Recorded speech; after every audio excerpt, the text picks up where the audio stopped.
제가 27살 때 경영 컨설팅이라는 힘든 일을 그만두고 좀 더 어려운 일을 시작했는데 바로 교직입니다.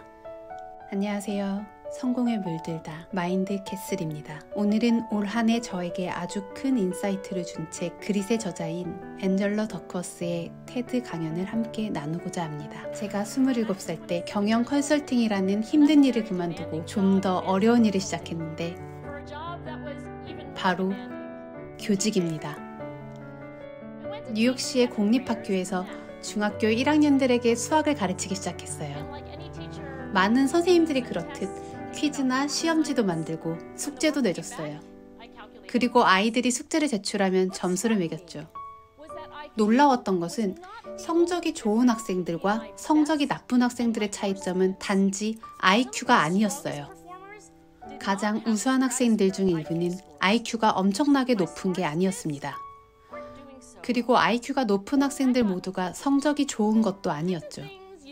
저는 그때 깨달았어요. 중학교 1학년들이 배워야 하는 수학은 비율, 십진법, 평행사변형의 넓이 구하기 등등 물론 매우 어렵습니다. 하지만 배우기에 불가능한 것은 아니고 제가 지도하는 모든 학생들이 열심히 그리고 꾸준히 공부하기만 한다면 교과 내용을 다 이해하고 배울 수 있다고 확신했어요. 몇 년간의 교직 생활을 하면서 내린 결론은 현재 교육에 있어서 우리에게 필요한 것은 학생과 학습에 대한 이해라는 거예요. 학습 동기적인 면으로나 심리적인 면으로나 말이죠. 교육에 있어서 우리가 가장 잘 측정하는 것은 IQ입니다. 하지만 만약 학교에서나 인생에서 성공하기 위한 요인이 빠르고 쉽게 배우는 지능보다 훨씬 더 중요한 다른 뭔가에 달려있다면? 그래서 저는 교직 생활을 그만두고 심리학을 배우기 위해 대학원에 갔습니다. 매우 어려운 상황에 처해 있는 어린이들과 성인들에 대해서 공부하기 시작했고 많은 케이스들을 보며 항상 스스로 질문을 해왔던 것은 여기에서 누가 성공한 사람이고 그 비결은 무엇인가 라는 것이죠. 저희 연구팀은 미국 육군사관학교에 가서 어떤 사관생도가 군사훈련에 끝까지 남고 어떤 사관생도가 자퇴할 것인가를 예측하려고 했습니다. 또 전국 맞춤법 대회에서 어떤 학생이 끝까지 경쟁에서 살아남을지에 대해서 예측하려고 했죠. 또 우리는 문제학교에 배정된 초임교사들을 연구하면서 누가 학기 끝까지 포기하지 않고 교사로 남을 것인가, 그리고 계속 아이들을 가르칠 것인가 질문하고 지켜봤습니다.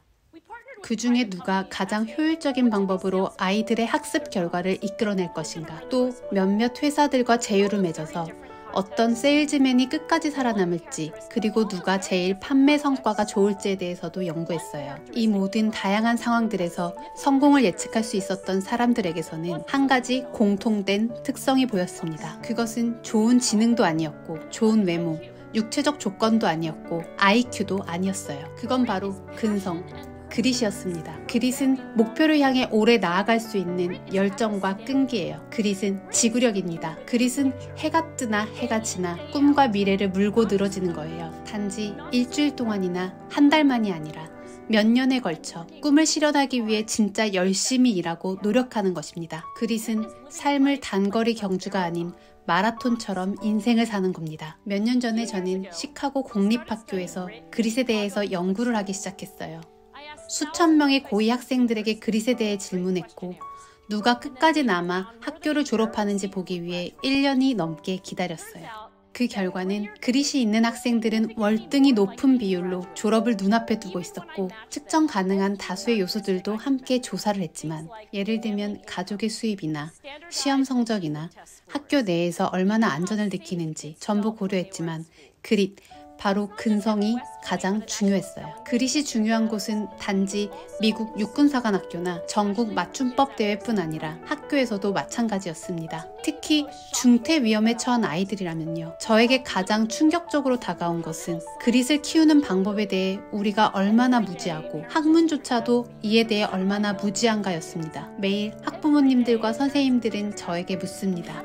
어떻게 하면 아이들의 근성을 키워줄 수 있을까요? 어떻게 하면 학생들에게 견고한 직업의식을 가르치나요? 어떻게 하면 아이들이 학습 동기를 오래 유지할 수 있을까요? 솔직한 답은 저도 모릅니다. 하지만 제가 확실히 아는 것은 재능이 근성을 강하게 하지는 않습니다. 저희 연구 자료에 의하면 재능이 있다고 하더라도 자신이 지키겠다고 한 것들을 하지 않는 사람들이 많다는 것을 알 수 있었어요. 실제 저희 연구 자료에 따르면 근성은 재능과는 상관없고 오히려 근성과 재능은 반비례하는 경향을 보입니다. 지금까지 들어온 것 중에 아이들에게 근성을 키워주는 가장 좋은 방법은 성장 마인드셋이라는 것인데요. 이 개념은 스탠포드 대학의 캐롤 드웩 박사가 개발했습니다.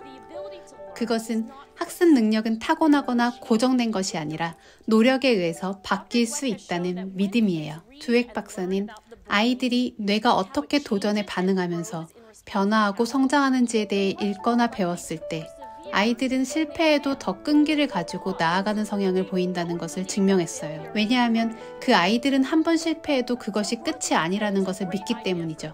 성장 마인드셋은 근성을 키워주기 위한 좋은 방법입니다.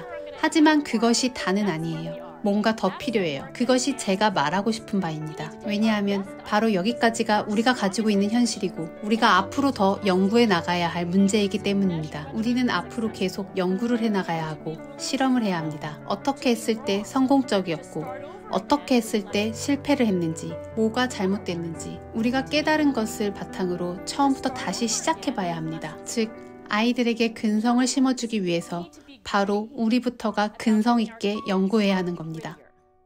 감사합니다.